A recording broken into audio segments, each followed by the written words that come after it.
Hello there and welcome to Wednesday's Knots Today with me, Mark Dennison. Thank you for joining us. Here's what's on the show for you today. Firstly, we're hearing concerns about a huge solar farm in rural Knots as the Planning Inspectorate opens a public consultation on the plans. All for solar, it's great. Many people have solar panels on their house, and of course it's the way forward, but not in this way. This is all encompassing. This doesn't change the landscape, it becomes the landscape. More on that in just a moment. Plus, we're also hearing concerns from a pet charity about planned changes to renters' rights. Advocates argues for better tenant rights when it comes to keeping pets, but is concerned about changes to the government's ongoing renters' rights bill. We'll hear what they say about that very soon. Plus, we'll be hearing from the Nottinghamshire Police Cadet of the Year, who's won the accolade for his commitment to serving our communities. The best part about being a cadet is the extra events and helping out. I'm quite interested in joining the police, so that's definitely a possibility. I was very happy when I found out about winning the award. I couldn't stop smiling all night. In sport, we'll be talking over some of the key comings and goings at both Forest and County ahead of the new season. We'll be joined by Team Talk regular Charlie McPartland to look at changes at the top of both clubs and what a potential Elanga sale could mean for Forest as well. Plus, we'll be hearing from Mansfield manager Nigel Clough. That's after they got their pre-season off to a flyer with a 6-0 win over Retford last night. I've done most of the training that we've done so far, and to get through the first week or so without any problems is wonderful. Feels wonderful. So all of that and plenty more coming up for you. But firstly, residents of several Notts villages have raised concerns at a planning hearing this week, which if approved could see one of the largest solar farms in Europe built on their doorstep. The One Earth solar farm will be built on the Nottinghamshire-Lincolnshire border and will be able to generate energy for more than 200,000 homes. Residents say, though, the green project poses risks not just to them but also to the environment, as Jack Sims reports. Can you go green without ruining the greenery? With the government's pledge to reduce carbon emissions to zero by 2050, many strides are being made across the country to get out of fossil fuels and in to sustainable sources. One way to do this? A solar farm the size of 2,800 football pitches that could power more than 200,000 homes here on the Nottingham-Lincolnshire border. This year, plans for the One Earth solar farm were submitted to the government, but what sounds like a positive move for many could have a devastating impact on others. For 15 years, the Walker family have lived here, near North Clifton, but the proposed solar farm could be built hundreds of metres from their farm. They say their dream home could become a nightmare. It's been really distressing. I've been quite upset about it. I think it's the sort of emotional impact on it. It's quite hard to capture, and I think one of the biggest concerns is that the solar panels, certainly here, are going to be 3.8 metres high, which is actually as tall as the eaves of our house. So I think it's very hard for people, including ourselves, to actually visualise and understand the impact of what that will actually look like in the countryside. The Walkers are just some of the residents involved with local action group Say No to One Earth, made up of people from 13 villages in the area. They say the scale of the farm and its battery storage system will pose environmental and economic risks, taking away key areas of farmland. David White, the group's lead, says the ambitions of a sustainable future are overshadowing the impact it will have on those living here. We're just normal people, and we're having to fight some of these, and the food security, there's individual homes, some of these concerns aren't being looked at. All for solar, it's great. Many people have solar panels on their house, and of course it's the way forward, but not in this way. This is all encompassing. This doesn't change the landscape, it becomes the landscape. We approached One Earth solar farm to meet us for a comment, but nobody got back to us by the time of our deadline. But the company had previously said it's consulting with these communities and technical bodies to minimise the impact on villages and homes. With public hearings taking place throughout the week, campaigners hope their simple message of transparency will be heard over the complexities of developing a greener Britain. Jack Sims for Knots TV. Now, if you are someone with a pet who's living in a rented home, you might want to listen closely to our next conversation, because a local charity is voicing concerns and campaigning for action to support tenants with pets and achieve changes as part of new government reforms. The Renters' Rights Bill is currently passing through the House of Parliament, with the Lords recently ditching planned changes to pet insurance for landlords and suggesting tenants could fork out up to 3 weeks' rent as a deposit to keep their pet. Both issues are being monitored by local charity advocates. Joining us now to tell us more is campaigner Jennifer Berazet. Thanks for coming in. Thank you for inviting me. Bring us up to date then, if you could, because people might not be fully aware of what's been going on. It's all gone a little mad in about the last 10 days. Right. We'd campaigned for an amendment to the Tenant Fees Act as part of the Renters' Rights Bill to allow a landlord to request pet damage insurance. That was put on the previous Renters Reform Bill. It was carried over to the Renters' Rights Bill under the new Labour government, and literally 10 days ago, the House of Lords voted to ditch that amendment. Why? Do you know? Initially, their reasoning, they said, was cost, because they were suddenly concerned it might cost a tenant £150 a year or more, which is an awful lot less than current tenants are paying in pet rent to landlords who will allow pets. And then they seem to be saying they were concerned the insurance industry wasn't ready, without actually consulting any insurance experts within the private rental sector. So it's taken the whole private rental sector and insurance industry by surprise. But we're blindsided. Companies had been working on policies and products to bring to market specifically around this new law, and now we're in limbo land. Right. Because this is a big topic, isn't it? We were just Huge. saying the number of people that rent and the people that rent that have pets. This must affect an awful lot of people. It does. Pet policies affect just over 3/4 of tenants, so just over 75%. Either those that have pets and then they have to move because the landlord's selling up, or they're moving for jobs, schools, whatever, and they're looking for a place that will accept them and their pets, or tenants who really aspire to having a pet. They're great companions. Yeah.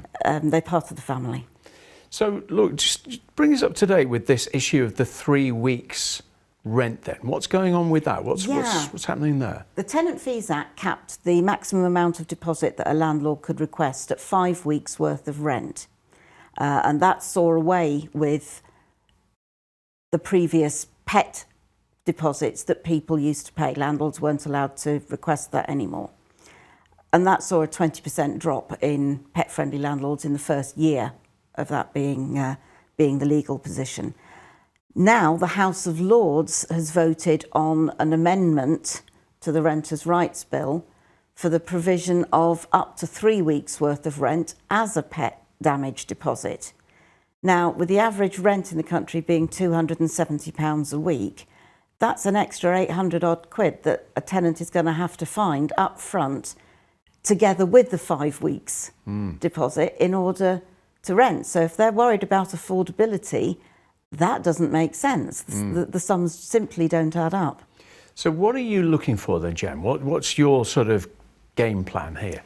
To relaunch our campaign, we launched a campaign in September 2021 called Heads for Tails, and that was calling for the amendment for the landlord to require pet damage insurance. So basically we're going to be relaunching it again. We're going to be working hard over the summer to get more support than we garnered the first time around, on top of those people, those organisations, and we're going to present it to the Ministry for Housing, Communities and Local Government after the summer recess at the beginning of September. How confident are you that people in power will listen and take on board what you're asking for? If common sense doesn't prevail, it'll be a complete travesty. But I don't know, 50-50? Okay. I'll give it our best shot. Yeah. And if people want to find out more about you, where do they find you? You're on social media, aren't you? We're on social media at AdvocatsEM for East Midlands. We also have a website, advocats.org.uk. Sorry, advocatseastmids.org.uk. There's a lot of words and a lot of letters. People will find you, I'm sure. Jen, good to see you. Thank you, very Mark. much indeed. Thanks for your time. We have put the charity's concerns to the government, but no one responded to our requests.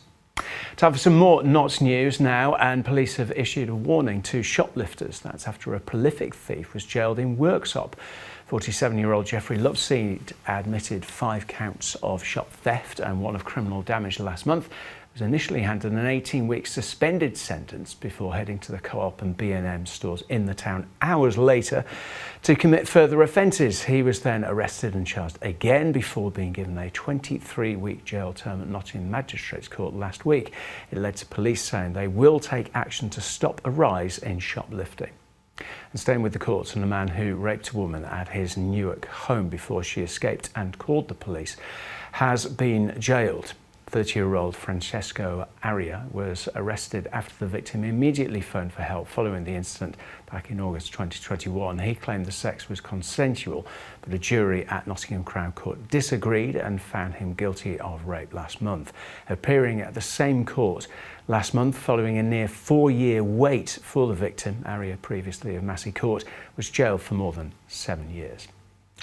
Time for a short break. When we come back after that, we'll be hearing from Nottinghamshire Police's Cadet of the Year before talking all things transfers for both Forest and County, in reaction for Mansfield's big win as well, coming next.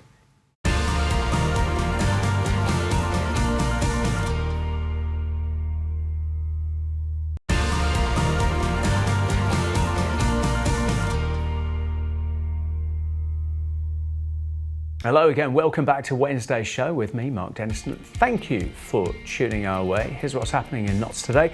Firstly, a council has addressed concerns about potential contamination on the land of former Tollerton airfield. It's in response to concerns about up to 60 drums of potentially radioactive radium paint being buried at the airfield land, dating back to the Second World War when it was used as an RAF base. Rushcliffe Borough Council has said all housing applications for the site, totaling 4,000 homes, include requirements for land contamination assessments before permission can be granted. Emergency repairs will mean there's no trams running between Clifton South and Nottingham Station this evening. Engineers will repair one of the overhead line poles which was recently damaged following a crash between a tram and a car in the Meadows. Operator Net says the work will begin at the end of service on Wednesday evening. It's around 10:15, will last overnight through till Thursday morning when normal service will return.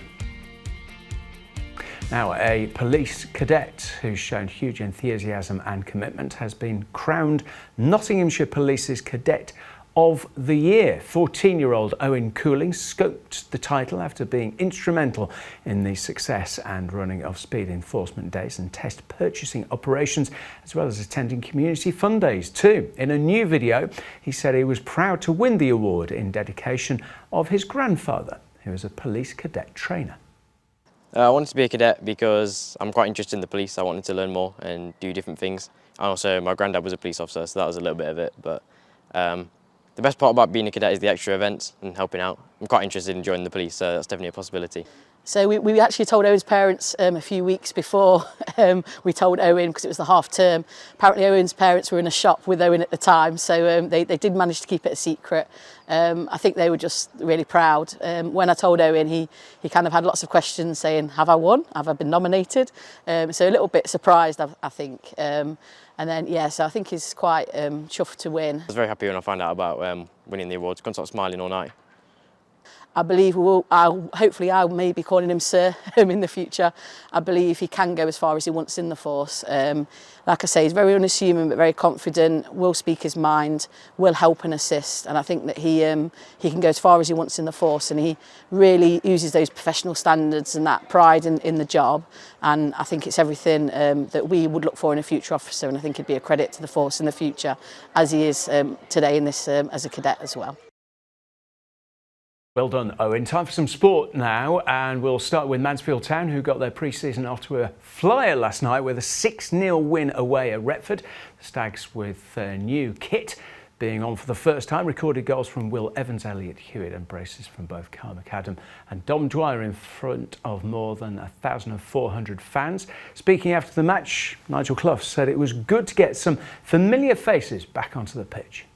You know, the new players are settling in well. We've only had a week, just a week and a day with us, so a lot of time for them to settle in yet. Unfortunately, Kyle Noyle was the only one missing tonight. Just got a whack in training this morning, just precautionary. Probably could have played, but there's not much point. Should be okay for Macclesfield on Saturday. Important to get Rhys Oates back on the pitch. Fraser Blake Tracy, Deji, Elliot, those sorts of people who've done most of the training that we've done so far, and to get through the first week or so without any problems is wonderful. Feels wonderful. Staying with football, and we're about to talk all things transfers now, focusing our attention on Nottingham Forest and Notts County. The two Trentside teams are preparing for the new season, of course, with changes at the top of both clubs. Lots to unpack at both sides, and joining us now to look over some of the moves is Notts TV Team Talk regular Charlie McParland, who's got his legs out. Good to see you, Charlie. It's 30 degrees. It's too yeah, hot for good for trousers. you. Why not? Should we start with Forest and Anthony Elanga? Not confirmed yet, but looks like he's off to Newcastle. I think he's gone. Very disappointed in that one. Yes, he's still a very young player. I can understand because of the financial gains, the profit they'll make on it, and it's great for the PSR. Yeah. But I think he's still learning, and I think he was great for Nottingham Forest last season. And he's won. He's got that pace that every defender fears, and I'm disappointed. If you're losing one, I wouldn't want to lose him. Yeah, and it means that there's pressure now on the club to recruit behind him as well, isn't there? Well, I'm hoping they've got somebody as good as him, or better. Yeah. Then if that's the case, that's good. Yeah. But if that's not the case, you've weakened your team or your squad. It's an interesting one, isn't it? Because I've been reading all kinds of stories, and the word is he hasn't been pushing for a move. No, I think he was quite chilled at Nottingham Forest. Yeah. I think all the lads at Nottingham Forest, I think they've got a good, tight-knit group there. You know, when you listen to everything that was going on last season and the wonderful season. And I think most of the players will be, you know, quite chilled to stay at Nottingham Forest and try and take it to the next level. But again, sometimes you've no choice in it. And if somebody comes along and offers you a lot more wages, human nature, you're going to do it. Yeah. And that's he gets Champions League football. Champions League football. Yeah. Yep. Looks like Sousa has gone from Forest as well. They have brought a striker in, another Brazilian. What else do Forest need, do you think? Well, obviously, I think they need to get another couple of wide players. Bring another two wide players in. The Brazilian they've brought in is young again. Yep. He's nicked a couple of goals in that Club World Cup, which I've not too much notice yet because I just think it's not right. It's just a money-making thing, but he's did well in that. His attributes are very good. He's a big striker who can get a hold of the ball. He's quick, and he scores goals, and he's a young lad. So I'm looking forward to that one. So him and Chris Wood can fight it out, and maybe even another striker. Even another striker, a really another top striker. Yeah. Then you've got three good strikers. Yeah. Because if two of them get injured or one of them gets injured, you know, Chris Wood, fantastic last year, absolutely fantastic. But as you get on a bit, you pick up those little injuries. Absolutely, So and I even think more you see another games. top striker Even more in there. games coming up. Yeah. Can I ask you about Notts? We'll talk about their transfers in just a minute, but obviously a new head coach, but they've got a new sort of system behind the scenes, haven't they? A technical board. What do you make of the change there? Sorry. No, listen. If they win football matches, it's working. Yes. But if you've got a technical board with 5 members on it or whatever, so if you've got a technical board and they're all getting their say before the game and after the game, you're going to have 5 different opinions. Yeah. 5 different opinions are not good. Have faith in your manager and his staff. And don't get me wrong, there'll be probably a couple of his staff on it, which is, but and you go with the manager. That's why you employ the manager, because you employ him to win football matches. Yeah. Simple as that. And even worse, if you've got people on that technical board who know nothing about football, then you've got a problem.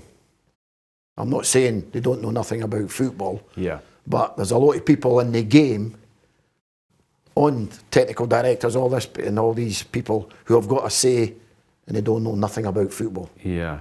Have proper, if you're going to have it, have proper football people who are immersed in football, played hundreds of games, you know, got their coaching qualifications, seen it all.